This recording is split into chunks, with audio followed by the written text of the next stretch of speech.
La Rueda de la Vida, escrito por Elizabeth Kubler-Ross, leído por VozBook, parte 8. Cuarta parte, El Águila. 35. Servicio prestado. Durante mis viajes rara vez veía otra cosa que hoteles, salas de conferencia y aeropuertos. Por eso no había nada más maravilloso que llegar de vuelta a casa.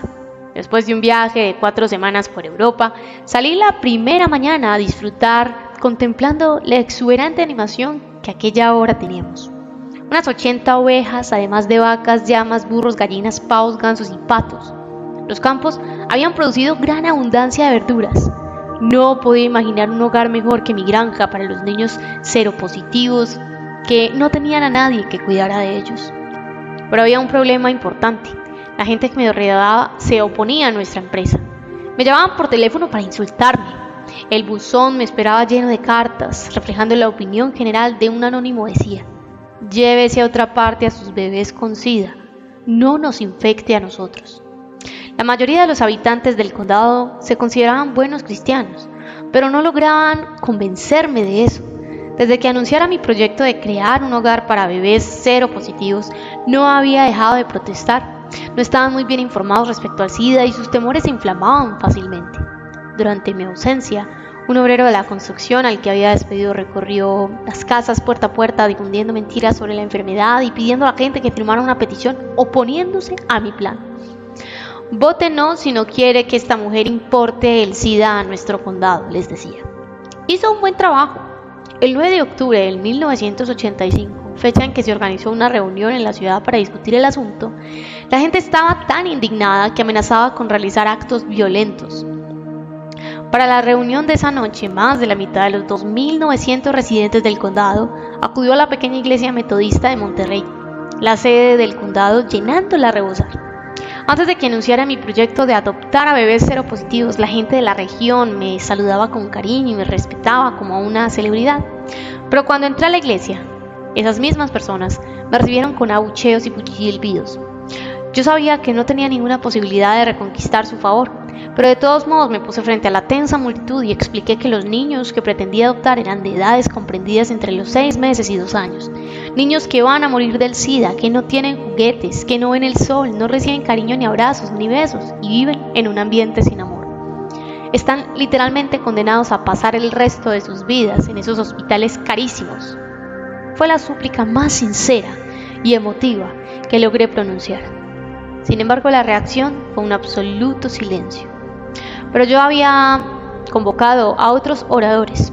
Primero, el director del Departamento de Salud de Staten, una persona muy formal, hizo una objetiva exposición acerca del SIDA con datos concretos sobre cómo se transmite, lo que habría calmado los temores de cualquier ser humano en el razonamiento normal.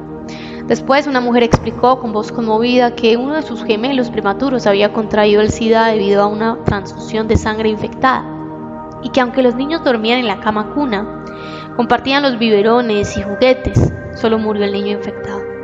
El hermano continuaba siendo seronegativo. Finalmente, un patólogo de Virginia contó su experiencia como médico y como padre de un hijo único que murió de SIDA. Lo increíble fue que abucharon a cada una de estas personas. Esto me indignó, me hizo hervir de rabia esa ignorancia y ese odio. Comprendí que la única manera de obtener una reacción positiva de esta gente habría sido anunciar mi inmediata marcha del condado.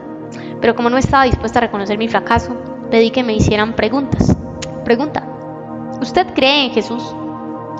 Respuesta: no soy Jesús, pero deseo hacer lo que se nos ha enseñado durante 2000 años, que es amar a nuestro prójimo y ayudarlo. Pregunta: ¿por qué no instala el centro en un lugar donde su trabajo obtenga resultados más inmediatos? ¿Por qué ponerlo en esta región? Respondí: porque yo vivo aquí y aquí es donde trabajo. Pregunta: ¿por qué no se quedó donde estaba? Ya era cerca de la medianoche cuando acabó la reunión. Sentido ninguno. Resultado: mucha frustración y rabia. Me odiaban. Mis ayudantes, los oradores invitados y yo nos fuimos escoltados hasta la salida de la iglesia por varios policías. Pero después nos siguieron hasta mi granja.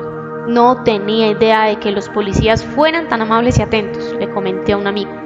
No seas tonta, dijo él moviendo la cabeza incrédulo. No es que sean atentos, quieren asegurarse de que esta noche no va a ocurrir ningún linchamiento. Después de eso fui un blanco fácil. Cuando iba de compras a la ciudad me gritaban "Nigger lover", amante de los negros. Diariamente recibía llamadas telefónicas amenazadoras. Vas a morir igual que los bebés con SIDA que amas. El Ku Klux Klan quemó cruces en mi césped. Otros disparaban balas a través de mis ventanas. Todo eso lo podía soportar. Lo que más me fastidiaba era que me pincharan los neumáticos cada vez que salía en coche fuera de mi propiedad. Vivir en el quinto pino, ese era el verdadero problema. Era evidente que alguien saboteaba mi camioneta. Finalmente una noche me escondí en la alquería y desde allí vigilé la puerta principal, que era donde desinflaban los neumáticos de mi camioneta. Alrededor de las 2 de la madrugada vi 6 camionetas que pasaban lentamente junto a la puerta, lanzando trozos de vidrio y clavos. Decidí ser la más lista y al día siguiente cavé un hoyo al final del camino de entrada y lo cubrí con una rejilla metálica, a fin de que los clavos y vidrios cayeran dentro de él. Eso puso fin al desinflamiento de neumáticos, pero no hizo nada por mi popularidad o falta de ella. En Headwaters, un día pasó una camioneta cuando yo estaba afuera trabajando. El conductor aminoró la marcha, me gritó una cosa horrible y aceleró. Yo alcancé a ver una pegatina que llevaba en el parachoque de atrás. Decía: Jesús es el camino. Ciertamente no se trata de ese camino, pensé, y frustrada no pude evitar gritarle: ¿cuáles son los verdaderos cristianos aquí? Un año después renuncié a la lucha. Eran demasiadas las fuerzas que se oponían a mí.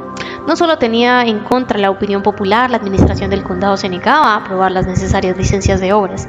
Aparte de vender la granja, cosa que no iba a hacer, no se me ocurría qué decisión tomar y se me habían acabado los recursos y las energías.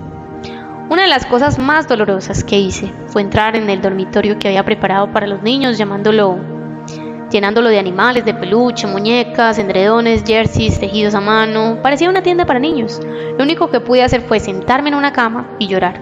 Pero pronto se me ocurrió un nuevo plan. En vista de que no podía adoptar niños seropositivos, buscaría a otras personas que pudieran hacerlo sin tantas dificultades. Para encontrarlas empleé mis consideraciones y algunos recursos, entre ellos los 25,000 suscriptores a mi hoja informativa Shanti Nilaya, repartidos por todo el mundo. Muy pronto, mi oficina pareció una especie de agencia de adopción. Una familia de Massachusetts adoptó nada menos que a 7 niños.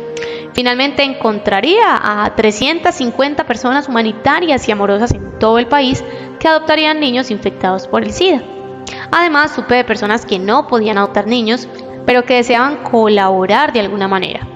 Una anciana halló una nueva finalidad para su vida. Comenzó a reparar muñecas viejas que recogía en los mercadillos de trastos y me las enviaba para que las regalara en Navidad. Un abogado de Florida me ofreció asesoría jurídica gratis. Una familia suiza envió 10,000 francos. Una mujer me contó con orgullo que una vez por semana preparaba comidas para un enfermo de SIDA al que conoció en uno de mis seminarios. Y otra mujer me escribió contándome que había superado su miedo y abrazaba a un joven que estaba muriendo de SIDA. Le resultaba difícil saber cuál de los dos se había beneficiado más de ese acto, me decía. La época estaba caracterizada por la violencia y el odio, y el SIDA se consideraba una de las peores maldiciones de nuestro tiempo. Pero yo también veía que constituía un inmenso bien. Si bien, cada uno de los miles de pacientes con quienes comenté sus experiencias de muerte clínica temporal recordaba haber encontrado en la luz y oído la pregunta: ¿cuánto amor has sido capaz de dar y recibir? ¿Cuánto servicio has prestado? Es decir, se les preguntaba cómo habían asimilado la lección más difícil de toda la vida, el amor incondicional. La epidemia del SIDA planteaba la misma pregunta. Generó ejemplos de personas que aprendían a ayudar y amar a otras personas. El número de hogares para moribundos se multiplicó. Supe de un niño que iba con su madre a llevarles comida a 2 vecinos homosexuales que no podían salir de su casa. Uno de los más hermosos monumentos a la humanidad que ha creado este país y el mundo fue aquel edredón de retazos que se confeccionó con los nombres de seres queridos muertos de SIDA. ¿Cuándo se había oído tantas historias como esta? ¿O hizo tantos ejemplos? En uno de mis seminarios, el ordenanza de un hospital contó la historia de un joven que se estaba muriendo de SIDA en su habitación. Se pasaba todo el día en la oscuridad, esperando, consciente de que se le acababa el tiempo. y deseando que su padre, que lo había echado de casa, le hiciera una visita antes de que fuera demasiado tarde. Una noche, la ordenanza vio a un anciano que vagaba sin rumbo por los pasillos, nervioso y con aspecto afligido. El ordenanza conocía a todas las personas que visitaban a sus pacientes, pero nunca había visto a ese hombre. Su intuición le dijo que ese era el padre del joven, de modo que cuando pasó junto a la habitación le dijo: «Su hijo está ahí». «Mi hijo no», contestó el hombre. Amable y comprensivo, el ordenanza entreabrió la puerta y repitió: «Ahí está su hijo». En ese momento, el anciano no pudo evitar asomarse y echar una rápida mirada al enfermo esquelético que yacía en la oscuridad. «No, imposible, ese no es mi hijo», exclamó, retirando la cabeza de la puerta. Pero entonces el enfermo, a pesar de su debilidad, logró decir: «Sí, papá, soy yo, tu hijo».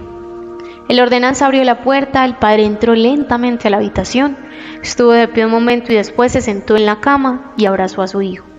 Esa misma noche, más tarde, murió el joven, pero murió en paz, y no antes de que su padre aprendiera la lección más importante de todas. No me cabía duda de que algún día la ciencia médica descubriría una cura para esta horrible enfermedad, pero esperaba que nos diera tiempo a que el SIDA hubiera erradicado aquello que aqueja el alma y el corazón de los seres humanos. 36. La médica rural. Mi trabajo consistía en ayudar a las personas a llevar una vida más tranquila y apacible, pero por lo visto en la mía no había nada de serenidad. La intensa batalla por adoptar bebés seropositivos me había afectado más de lo que imaginaba. Después llegó un invierno muy duro, acompañado de lluvias e inundaciones que causaron daños en la propiedad. Luego hubo una sequía que se nos arruinó una buena cosecha cuando tanto la necesitábamos. Y por si eso fuera poco, yo continuaba con mi programa de conferencias, seminarios, actividades para reunir fondos, visitas domiciliarias y a los hospitales. No hice caso a las advertencias de mis amigos de que iba a arruinar mi salud si aceptaba una gira de seminarios intensivos y charlas por Europa, pero al final de la gira me gratifiqué tomándome 2 días libres para visitar a mi hermana Eva en Suiza. Llegué allí totalmente extenuada. Tenía un aspecto horroroso, necesitaba descanso y ella me rogó que cancelara un viaje a Montreal y que quedara más tiempo. Aunque eso era imposible, decidí aprovechar lo mejor posible mi corta visita disfrutando de una cena familiar que había organizado Eva en un excelente restaurante, puesto que una reunión familiar era un acontecimiento excepcional. Fue una verdadera fiesta, agradable y alegre. «Esto es lo que deberían hacer las familias», contesté. «Celebrar mientras todos están vivos». «Estoy de acuerdo», dijo ella. «Tal vez las futuras generaciones celebrarán el que alguien pase al otro lado y no lamentarán de un modo tan absurdo ante la muerte», continué. «En todo caso, la gente debería llorar cuando alguien nace, porque eso significa tener que comenzar de nuevo toda la tontería de vivir».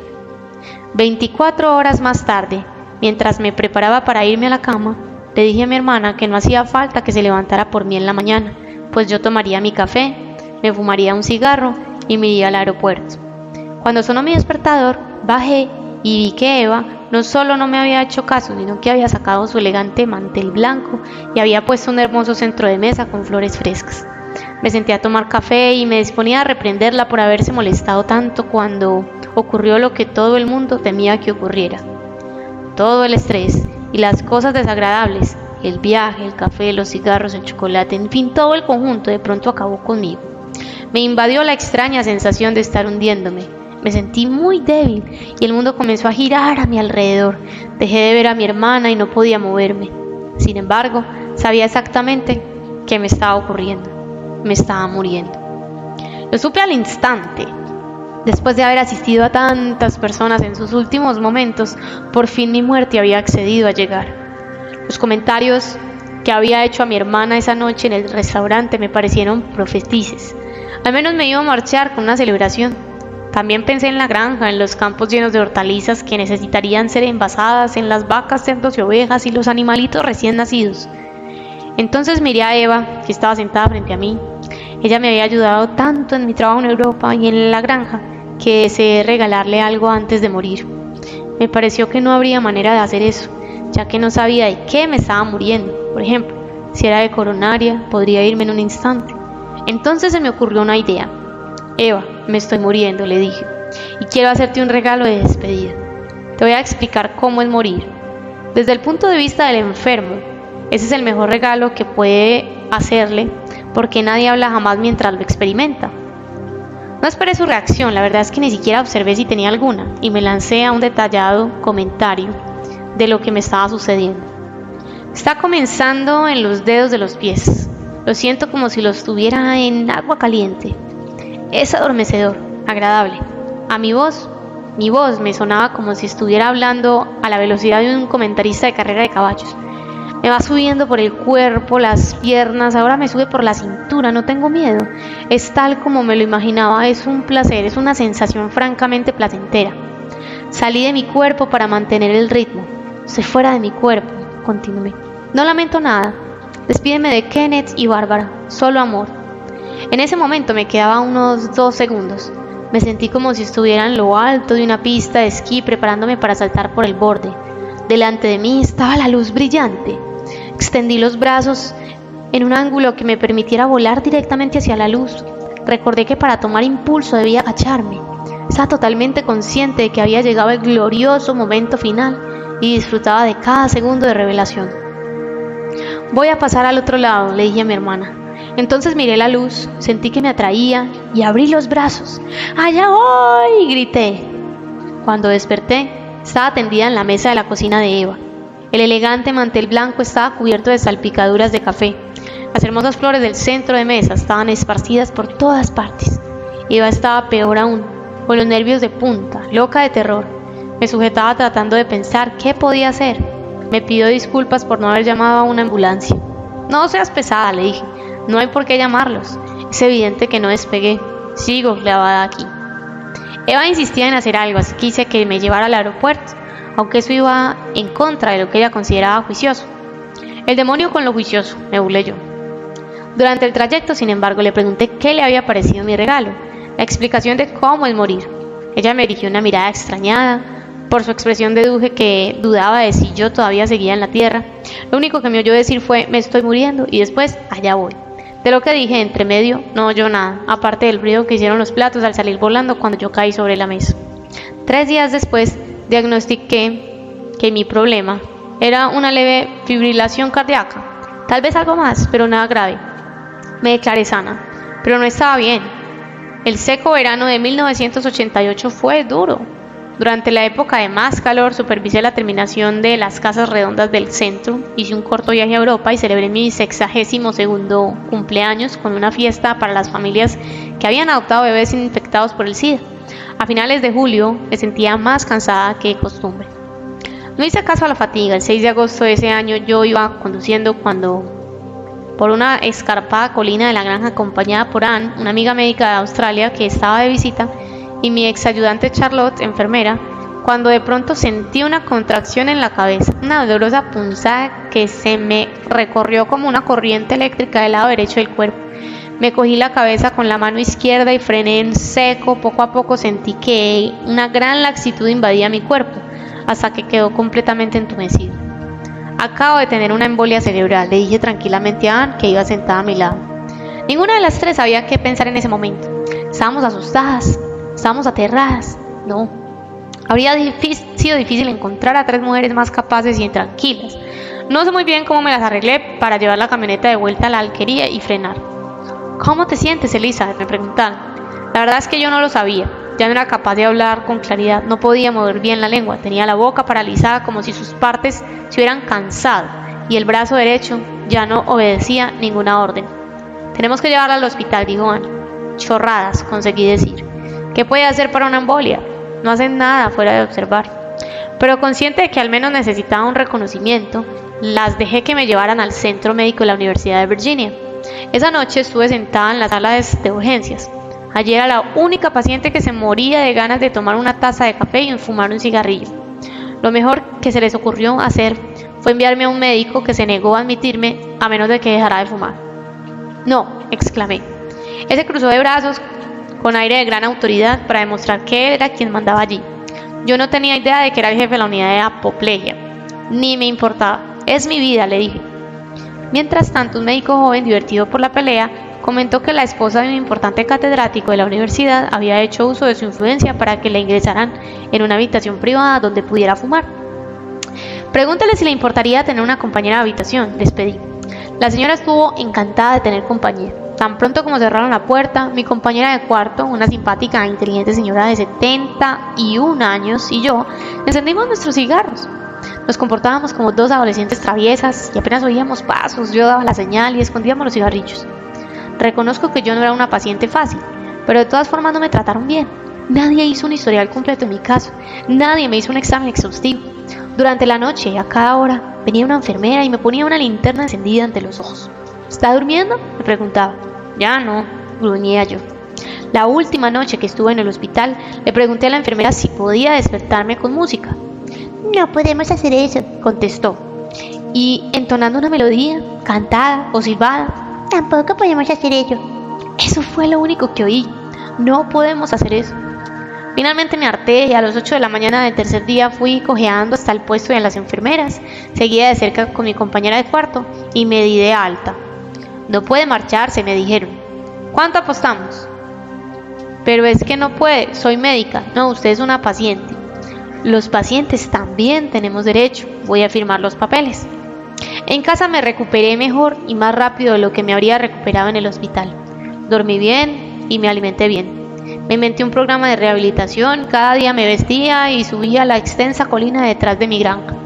Aquello era naturaleza pura en su estado más salvaje, de modo que podía ver osos y serpientes de acecho detrás de los árboles y rocas.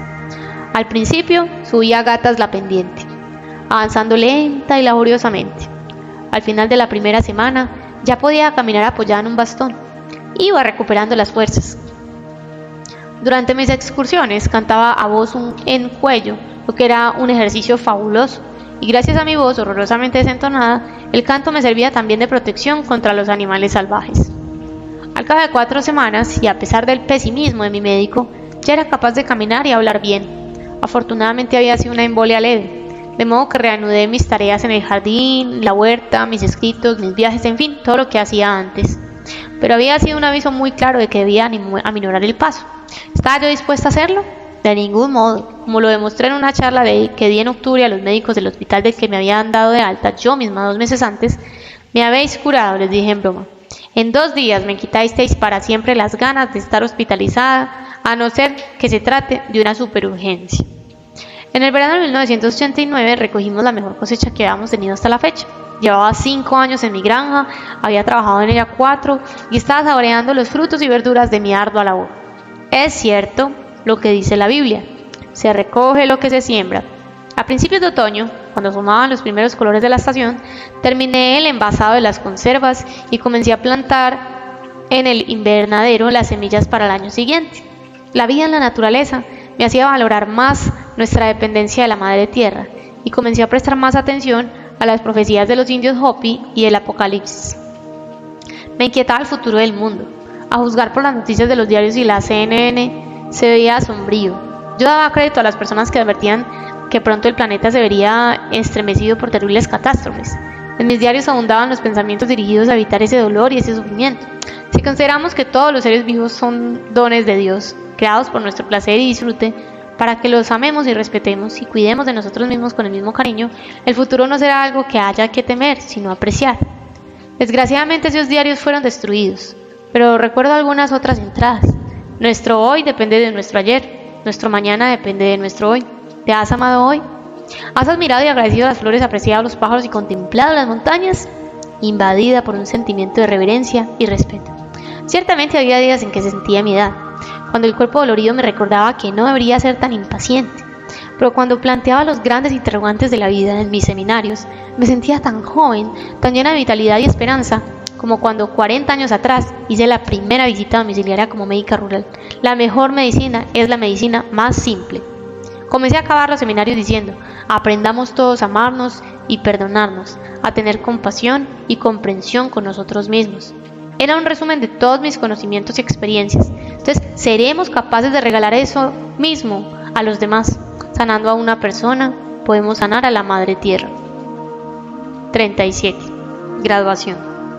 Después de 7 años de trabajo, luchas y lágrimas, me alegró tener un buen motivo para hacer una celebración. Una luminosa tarde de julio de 1990, supervisé la magnífica inauguración oficial del Centro Elizabeth Kubler-Ross, acontecimiento que en realidad había comenzado hacía 20 años, cuando sentí el primer impulso de poseer una granja. Aunque ya veníamos utilizando las instalaciones para los seminarios, por fin había terminado los trabajos de construcción.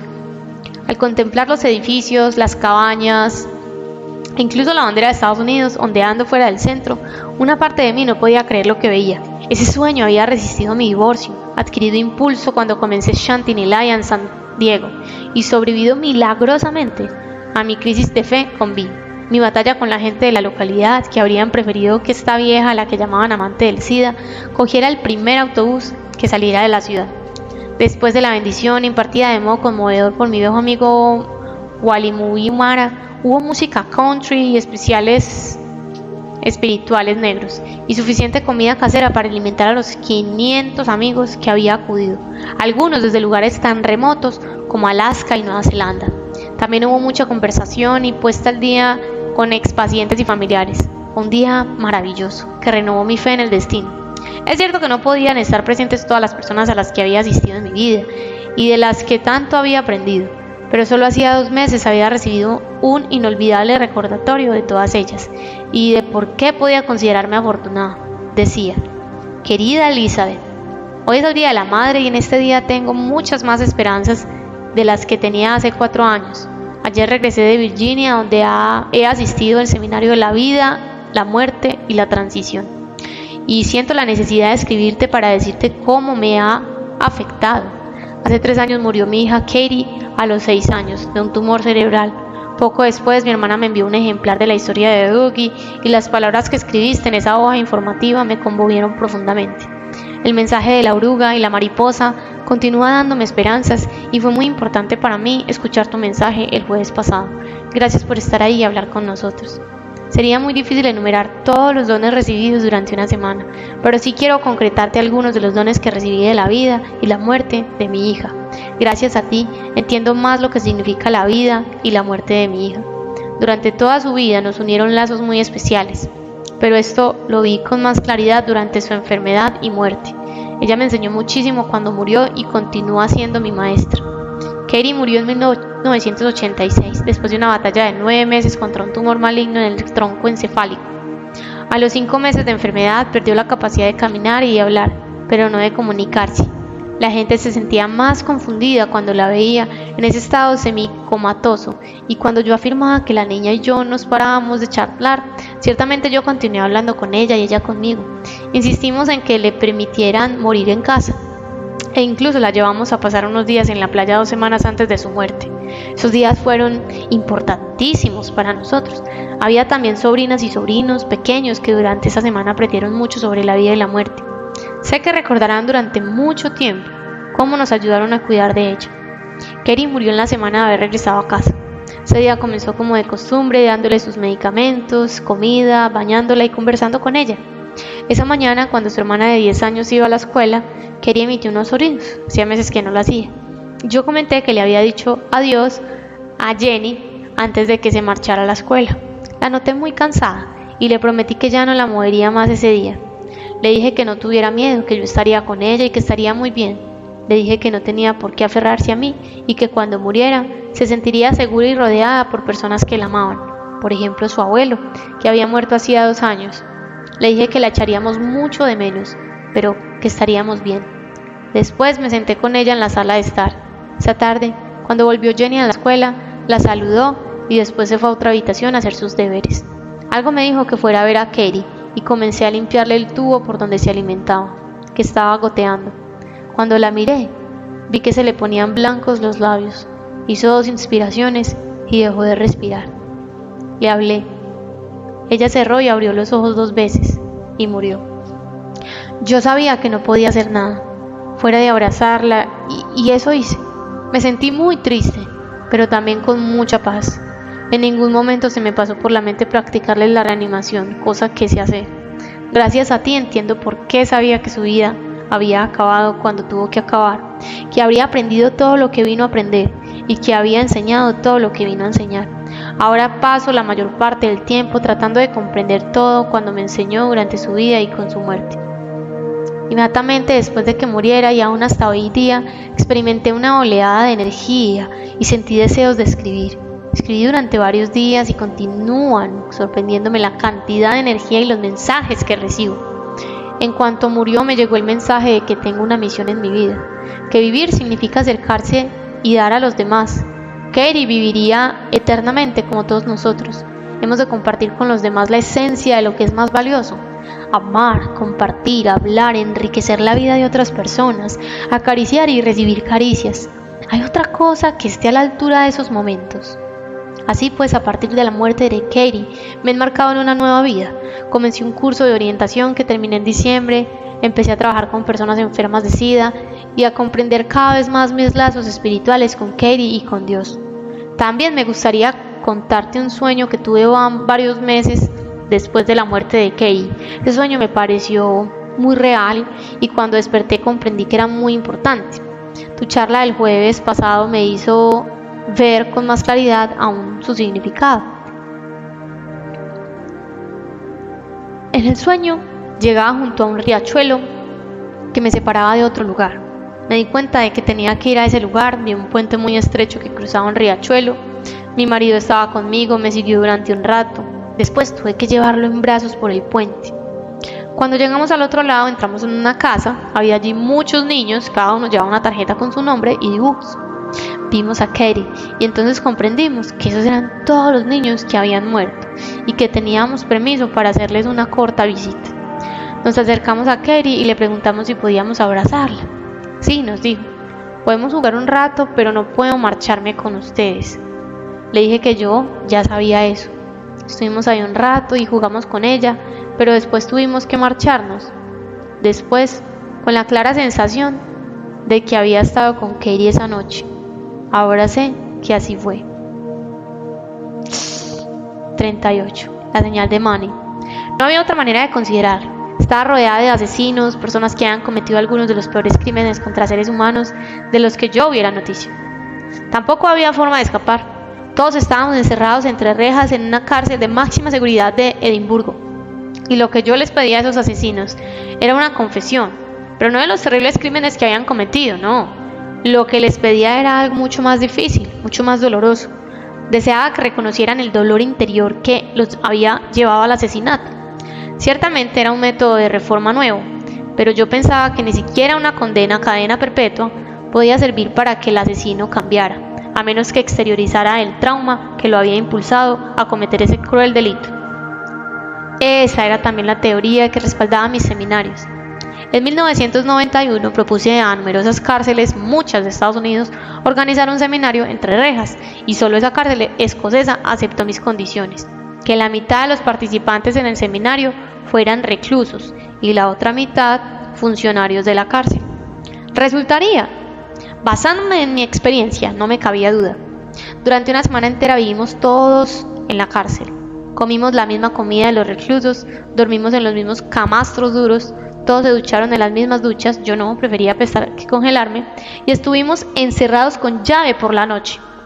Al final del primer día ya la mayoría de los reclusos había explicado por qué habían sido encarcelados, e incluso a los más empedernidos les corrían las lágrimas por las mejillas. Durante el resto de la semana, casi todos contaron historias de infancias marcadas por abusos sexuales y emocionales, pero no eran los reclusos los únicos que contaban historias. Después de que la directora de la cárcel, mujer de aspecto frágil, contara ante los reclusos y los guardias un problema íntimo que había tenido en su juventud, un lazo de intimidad emocional se creó en el grupo. Pese a sus diferencias, de pronto nacieron entre ellos auténtica compasión, simpatía y cariño. Al final de la semana, todos reconocieron lo que yo había descubierto hacía mucho tiempo, que como verdaderos hermanos y hermanas, todos estamos unidos por el dolor y solo existimos para soportar penurias y crecer espiritualmente. Mientras que los reclusos recibieron esa paz que les permitiría vivir el resto de su existencia entre rejas, yo fui recompensada con la mejor comida suiza que he probado en el extranjero y una conmovedora melodía de despedida, tocada por un gaitero escocés.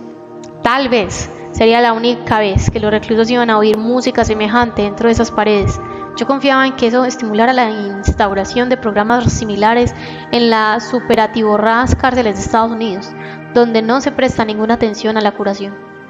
Aunque la gente se reía de esos objetivos, considerándolos poco realistas, sin embargo se daban muchos logros que parecían incluso más imposibles, de no haber sido por el hecho de que muchas personas se habían comprometido a cambiar la sociedad. Tal vez el mejor ejemplo de ello fue el de Sudáfrica, donde el represivo sistema de apartheid estaba siendo reemplazado por una democracia multirracial. Durante años había declinado dar seminarios en Sudáfrica, a menos de que me garantizaran que habría participantes negros y blancos. Por fin, en 1992, 2 años después de que Nelson Mandela, el líder del Congreso Nacional, fuera liberado de la cárcel, me prometieron una mezcla racial bajo el mismo techo.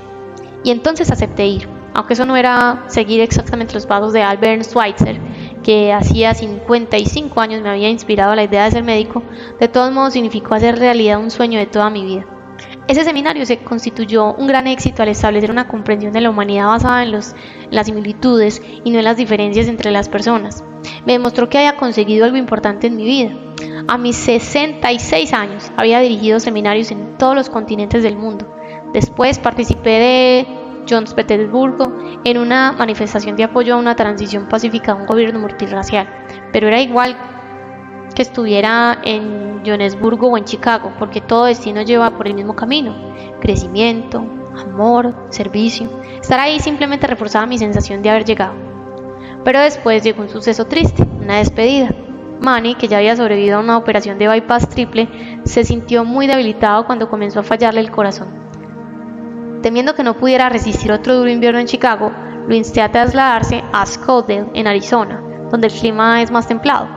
Afortunadamente me hizo caso. En octubre se mudó a un apartamento que yo le había alquilado, donde se sintió muy feliz. Habiendo ya superado el rencor que me había producido el modo en que acabó nuestro matrimonio, yo iba a verlo siempre que podía y le llenaba el refrigerador con comidas preparadas por mí. Ciertamente a Manny le encantaban mis platos. Recibió muchísimos cuidados. No puedo decir lo mismo de las pocas semanas que pasó en el hospital después de que comenzara a fallarle un riñón. Aunque le fallaba la salud, cuando lo llevábamos a casa, él mejoró su ánimo. El día que resultó ser el último de su vida, yo tenía que volar a Los Ángeles para dar una charla sobre hogares para moribundos. Sabiendo que los moribundos tienen una gran intuición sobre cuánto tiempo les queda de vida, le propuse a Manny permanecer a su lado, pero él me dijo que deseaba pasar unos ratos a solas con otros miembros de la familia. Muy bien, iré a Los Ángeles, le dije, y estaré de vuelta mañana. Media hora antes de marcharme para el aeropuerto, recordé el trato que quería hacer con él para el caso de que muriera mientras yo estaba en California. Si todas mis investigaciones sobre la vida después de la muerte eran correctas, quería que me enviara una señal desde el otro lado. Si no eran correctas, entonces no haría nada, y yo continuaría investigando. Manny puso objeciones. ¿Qué tipo de señal? Algo raro, especial, no sé exactamente qué, pero algo que yo sepa que solo puede ser de ti. Él estaba cansado y no se sentía con fuerzas para pensar en ello. No me voy hasta que no me lo confirmes con un apretón de manos, dije. En el último minuto aceptó y yo me marché animada. Esa fue la última vez que lo vi vivo. Esa tarde, Kenneth lo llevó a la tienda de comestibles. Era su primera salida después de estar 3 semanas en el hospital. Cuando volvían a casa, Manny quiso pasar por la floristería a comprar una docena de rosas rojas de tallo largo para Bárbara, que cumplía años al día siguiente. Después Kenneth lo llevó al apartamento. Allí Manny se acostó a dormir la siesta y Kenneth guardó las cosas y se fue a su casa. 1 hora después volvió Kenneth a preparar la cena y encontró a Manny muerto en la cama. Había muerto mientras dormía la siesta. Esa noche, cuando volví al hotel, ya muy tarde, vi la luz intermitente en el teléfono, señal que había un mensaje. Kenneth había tratado de contactarme, lo de Manny, mucho más temprano, pero solo pudimos hablar a medianoche. Mientras tanto, le había llamado a Bárbara a Seattle y le dio la noticia cuando ella volvió al trabajo. Se habían pasado horas charlando. Al día siguiente, después de telefonear el resto de la familia, Bárbara decidió sacar a pasear a su perro. Cuando volvió a casa, se encontró ante la puerta la docena de rosas enviadas por Manny, enterradas bajo la nieve que había estado cayendo toda la mañana.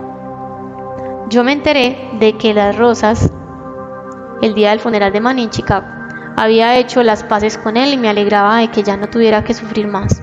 Cuando estábamos alrededor de la tumba, comenzó a nevar copiosamente. Vi muchas flores desparramadas alrededor de la tumba y me dio lástima que se quedaran allí desperdiciadas, de modo que recogí las preciosas rosas y las fui repartiendo a los amigos de Manny, a las personas que estaban auténticamente emocionadas y afligidas. A cada una le entregué una rosa. La última se la di a Bárbara, porque era la niña de los ojos de su padre. Recordé la conversación que tuvimos con Manny cuando Bárbara tenía 10 años. Habíamos estado enzarzados en una de esas discusiones sobre mis teorías de la vida después de la muerte y él se volvió hacia ella y dijo: «De acuerdo, Si es cierto lo que dice tu madre, entonces en la primera nieve que caiga después de mi muerte, habrá rosas florecidas. Con el tiempo, esa apuesta se había convertido en una especie de chiste familiar, pero en esos momentos era realidad. Me sentí henchida de alegría y mi sonrisa lo demostró. Levanté la vista al cielo gris y los remolinos de copos de nieve me parecieron confetis de celebración. Manny estaba allí arriba. Sí, allí estaban mis dos más grandes escépticos riendo juntos. Yo también me eché a reír. Gracias, dije, levantando los ojos hacia Manny. Gracias por confirmarlo.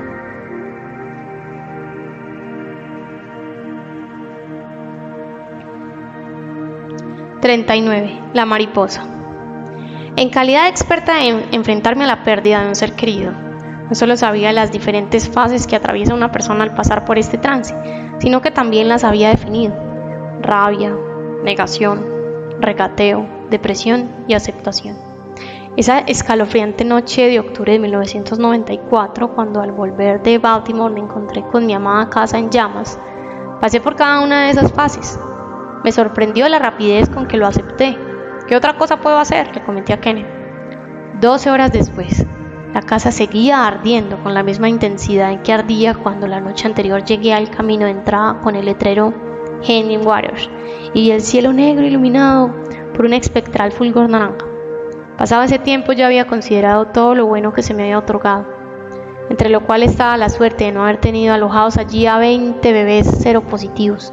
Yo estaba ilesa. La pérdida de posesiones era otra historia, eran cosas de mi vida, pero no mi vida. Se había destruido los álbumes de fotos y diarios que había guardado mi padre. También todos mis muebles, electrodomésticos, objetos y ropa.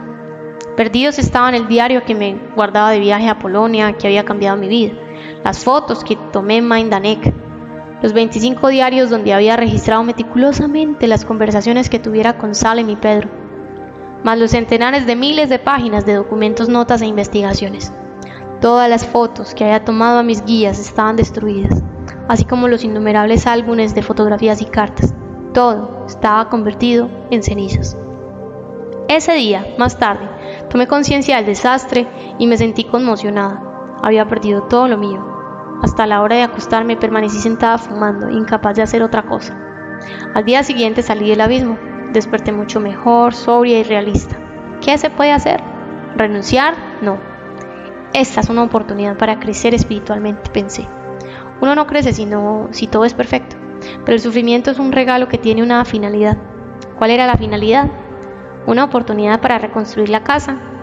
Después de revisar los daños, le dije a Kenneth que ese era mi plan. Iba a reconstruirla, ahí mismo, encima de esas cenizas. Es una bendición, afirmé. Ya no tendré que hacer maletas, soy libre.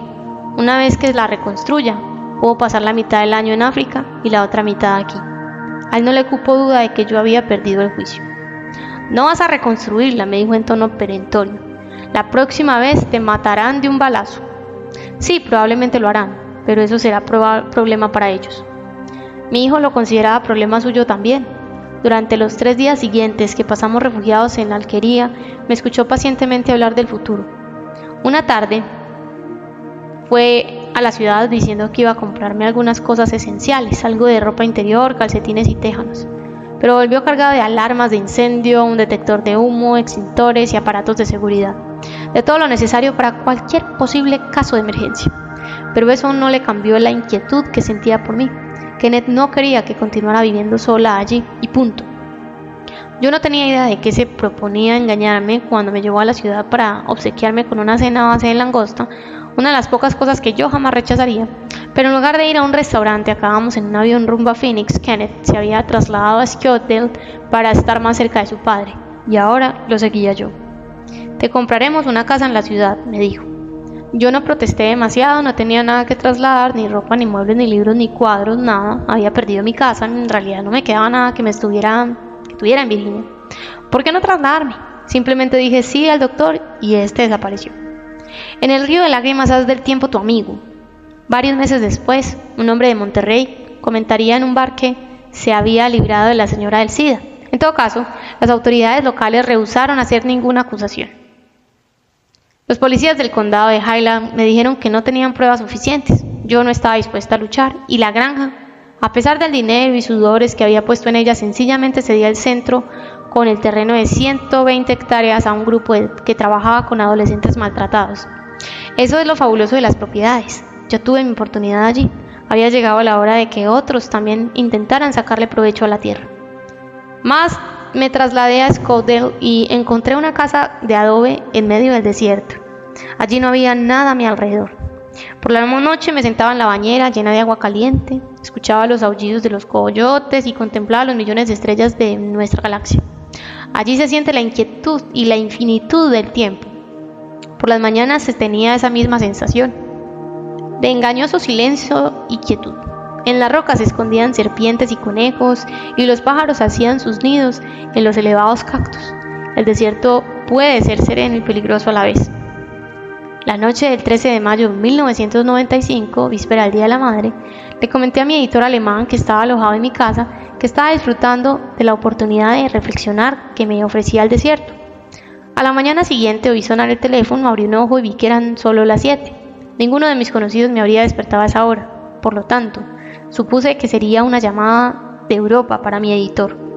Cuando traté de incorporarme para coger el teléfono, me di cuenta de que algo iba mal. No pude moverme. Mi cuerpo se negaba a moverse. El teléfono continuó sonando. Mi cerebro enviaba la orden de movimiento, pero mi cuerpo no obedecía. Entonces comprendí cuál era el problema. Tienes otra embolia, me dije, y esta vez es grave. Cuando el teléfono dejó de sonar sin que nadie contestara, deduje que mi editor había salido a dar un paseo, con lo cual yo estaba sola en casa.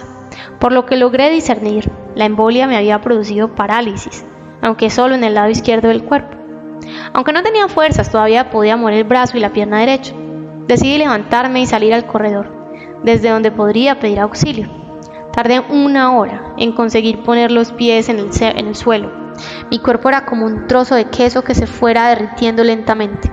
Lo único que me preocupaba era no caerme, ya que no quería quebrarme la cadera, lo que habría sido demasiado añadido a la embolia. Cuando por fin estuve en el suelo, me llevó otra hora arrastrarme hasta la puerta, pero no podía abrir porque el pomo estaba demasiado alto.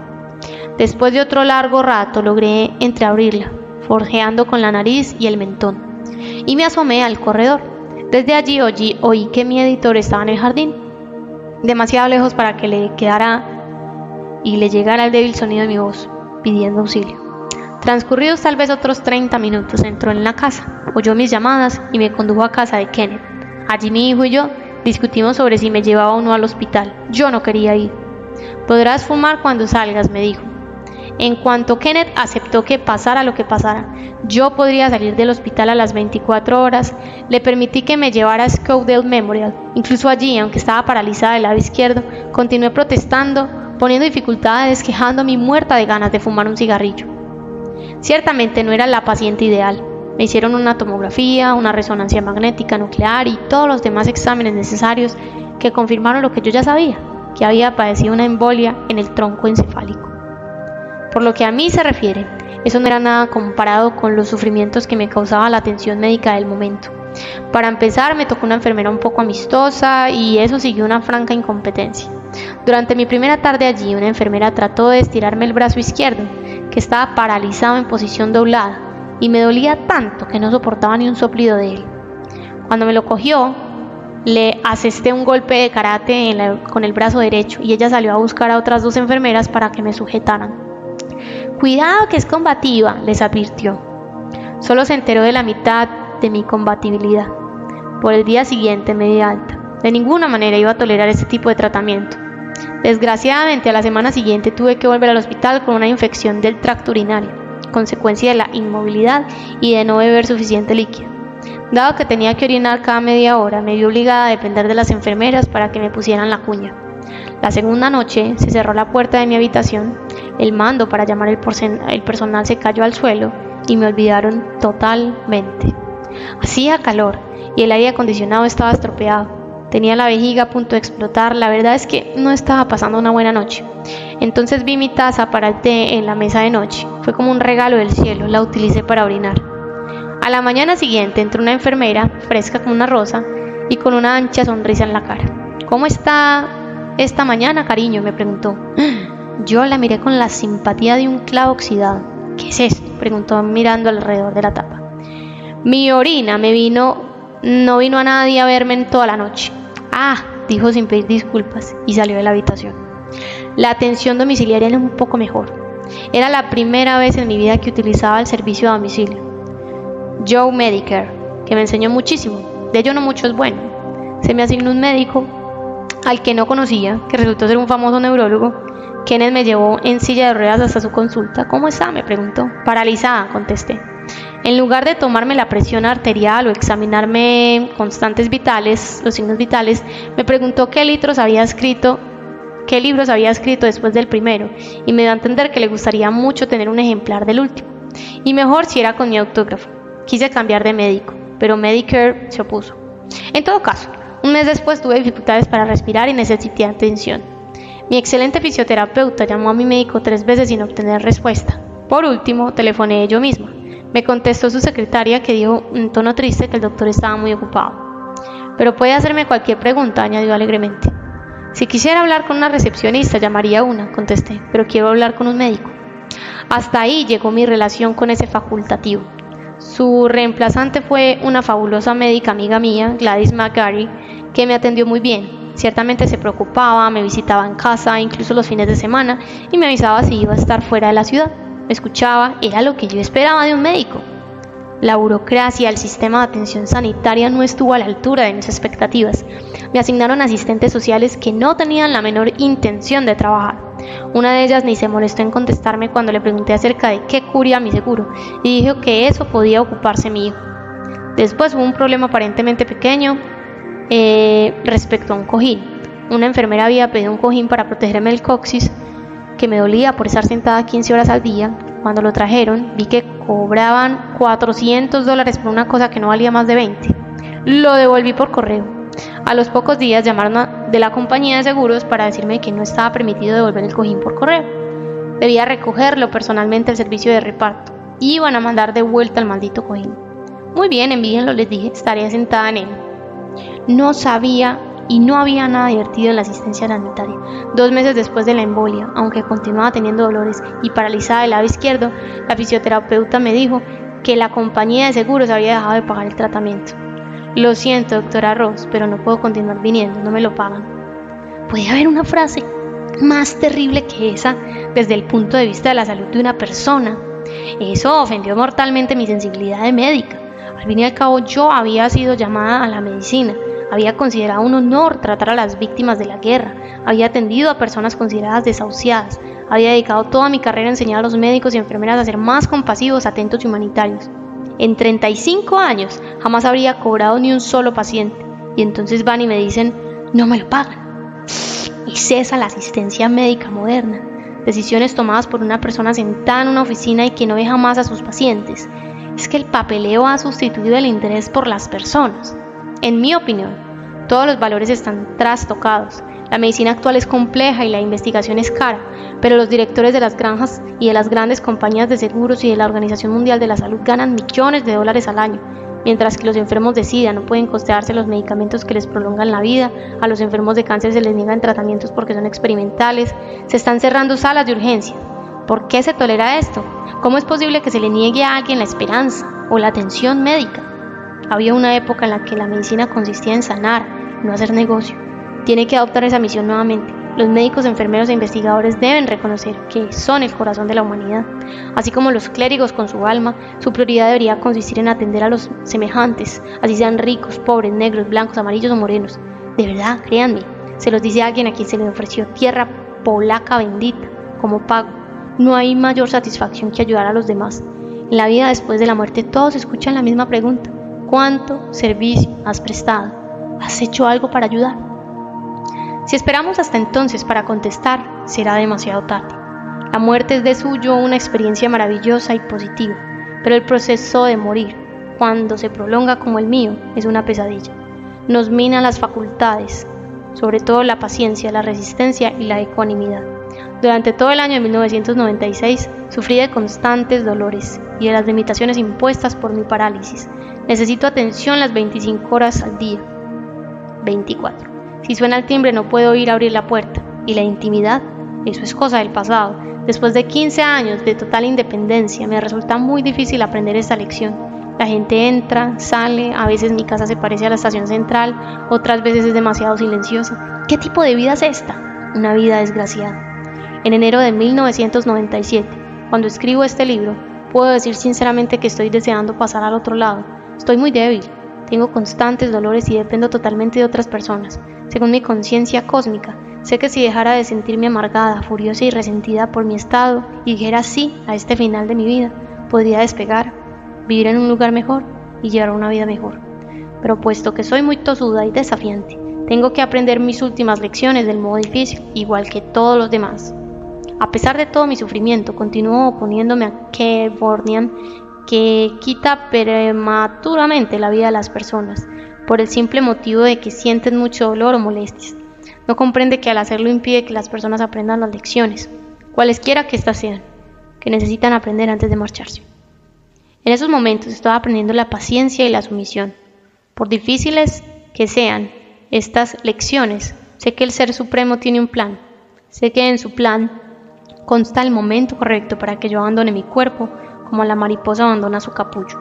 Nuestra única finalidad en la vida es crecer espiritualmente. La casualidad no existe. 40. Sobre la vida y el vivir. Es muy típico de mí tener ya planeado lo que sucederá. De todas partes del mundo vendrán mis familiares y amigos. Atravesarán en coche el desierto hasta llegar a un diminuto letrero blanco que clavado en el camino de tierra reza Elizabeth. Y continuarán su camino hasta detenerse hasta el tipi indio y la bandera suiza que ondea en lo alto de mi casa de Scotland. Algunos estarán tristes, otros sabrán lo aliviada y feliz que estoy por fin. Comerán, contarán historias, reinarán, llorarán y en algún momento soltarán muchos globos llenos de helio que se parecerán a E.T. Lógicamente yo estaré muerta. Pero ¿por qué no hacer una fiesta de despedida? ¿Por qué no celebrarlo? A mis 71 años puedo decir que he vivido de verdad. Después de comenzar como una pizca de 900 gramos que nadie esperaba que sobreviviera, me pasé la mayor parte de mi vida luchando contra las fuerzas, tamaño Goliat, de la ignorancia y el miedo. Cualquier persona que conozca mi trabajo sabe que creo que la muerte puede ser una de las experiencias más sublimes de la vida. Cualquiera que me conozca personalmente puede atestiguar con qué impaciencia he esperado la transición desde el dolor y las luchas de este mundo a una existencia de amor completo y abayazador. No ha sido fácil esta postrera lección de paciencia. Durante los 2 últimos años y debido a una serie de embolias, he dependido totalmente de otras personas para mis necesidades más básicas. Cada día lo paso esforzándome por pasar de la cama a una silla de ruedas para ir al cuarto de baño y volver nuevamente a la cama.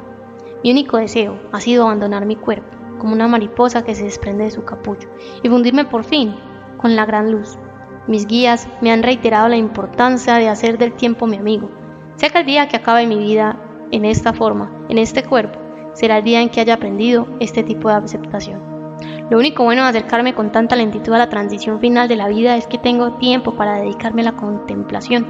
Supongo que es apropiado que después de haber asistido a tantos moribundos, disponga de tiempo para reflexionar sobre la muerte, ahora que la que tengo delante es la mía.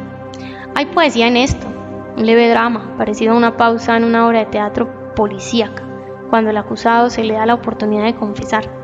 Afortunadamente no tengo nada nuevo que confesar. La muerte me llegará como un cariñoso abrazo. Como vengo diciendo desde hace mucho tiempo, la vida en el cuerpo físico es un periodo muy corto de la existencia total.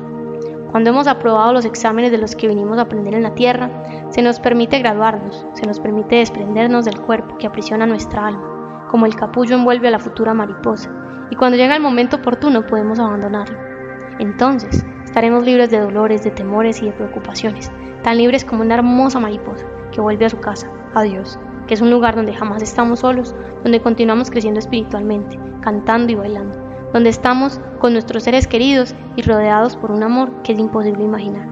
Por fortuna, he llegado a un nivel en el que ya no tengo que volver a aprender más lecciones, pero lamentablemente no me siento a gusto con el mundo del que me marcho por última vez. Todo el planeta está en dificultades. Esta es una época muy confusa de la historia. Se ha maltratado a la Tierra durante demasiado tiempo sin pensar para nada en las consecuencias. La humanidad ha hecho estragos en el abundante jardín de Dios. Las armas, la ambición, el materialismo, la destrucción se han convertido en un catecismo de la vida, en el mantra de las generaciones cuyas meditaciones sobre el sentido de la vida se ha desencaminado peligrosamente. Creo que la Tierra castigará muy pronto estas fechorías, debido a que lo que la humanidad ha hecho. Habrá terribles terremotos, inundaciones, erupciones volcánicas y otros desastres naturales jamás vistos. Debido a lo que la humanidad ha olvidado, habrá muchísimo sufrimiento, lo sé. Mis guías me han dicho que hay que esperar cataclismos y convulsiones de proporciones bíblicas. ¿De qué otro modo puede despertar la gente? ¿Qué otra manera hay de enseñar a respetar la naturaleza y la necesidad de espiritualidad? Como mis ojos han visto el futuro, siendo una gran compasión por las personas que quedan aquí. No hay que tener miedo, no hay ningún motivo para tenerlo si recordamos que la muerte no existe. En lugar de tener miedo, conozcámonos a nosotros mismos y consideremos la vida un desafío en el cual las decisiones más difíciles son las que más nos exigen, las que nos harán actuar con rectitud y nos aportarán las fuerzas y el conocimiento del Ser Supremo. El mejor regalo que nos ha hecho Dios es el libre albedrío, la libertad. La casualidad no existe. Todo lo que nos ocurre en la vida ocurre por un motivo positivo. Si cubriéramos los desfiladeros para protegerlos de los vendavales, jamás veríamos la belleza de sus formas. Cuando estoy en una transición en este mundo al otro, sé que el cielo o el infierno están determinados por la forma como vivimos la vida en el presente. La única finalidad de la vida es crecer. La lección última es aprender a amar y a ser amados incondicionalmente. En la tierra hay millones de personas que están muriendo de hambre. Hay millones de personas que no tienen un techo para cobijarse. Hay millones de enfermos de SIDA. Hay millones de personas que sufren maltratos y abusos. Hay millones que padecen discapacidades. Cada día hay una persona más que clama pidiendo comprensión y compasión. Escuche esa llamada. Óigalas como si fueran una hermosa música. Le aseguro que la mayoría de satisfacciones en la vida provienen de abrir el corazón a las personas necesitadas. La mayor felicidad consiste en ayudar a los demás. Realmente creo que mi verdad es una verdad universal que está por encima de cualquier religión, situación económica, raza o color, y que la compartimos todos en la experiencia normal de la vida. Todas las personas procedemos de la misma fuente y regresamos a esa misma fuente. Todos hemos de aprender a amar y a ser amados incondicionalmente. Todas las penurias que se sufren en la vida, todas las tribulaciones y pesadillas, todas las cosas que podríamos considerar castigos de Dios son en realidad regalos, son la oportunidad para crecer, que es la única finalidad de la vida. No se puede sanar el mundo sin sanarse primero a sí mismo. Si estamos dispuestos para las experiencias espirituales y no tenemos miedo, las tendremos, sin necesidad de un gurú, un maestro que nos diga cómo hacerlo. Cuando nacimos de la fuente, a la que yo llamo Dios, fuimos dotados de una faceta de la divinidad. Eso es lo que nos da el conocimiento de nuestra inmortalidad. Debemos vivir hasta morir. Nadie muere solo. Todos somos amados con un amor que trasciende la comprensión. Todos somos bendecidos y guiados. Es importante que hagamos solamente aquello que nos gusta hacer. Podemos ser pobres, podemos pasar hambre, podemos vivir en una casa destartalada, pero vamos a vivir plenamente. Y al final de nuestros días, vamos a bendecir nuestra vida, porque hemos hecho lo que venimos a hacer. La lección más difícil de aprender es el amor incondicional. Morir no es algo que haya que temer, puede ser la experiencia más maravillosa de la vida. Todo depende de cómo hemos vivido. La muerte es solo una transición de esta vida a otra existencia, en la cual ya no hay dolor ni angustias. Todo es soportable cuando hay amor. Mi deseo es que usted trate de dar más amor a más personas. Lo único que vive eternamente es el amor. Este libro fue digitalizado para distribución libre y gratuita a través de la red Revisión y Edición Electrónica de Hernán, Rosario, Argentina. 1 de julio 2003. Fin.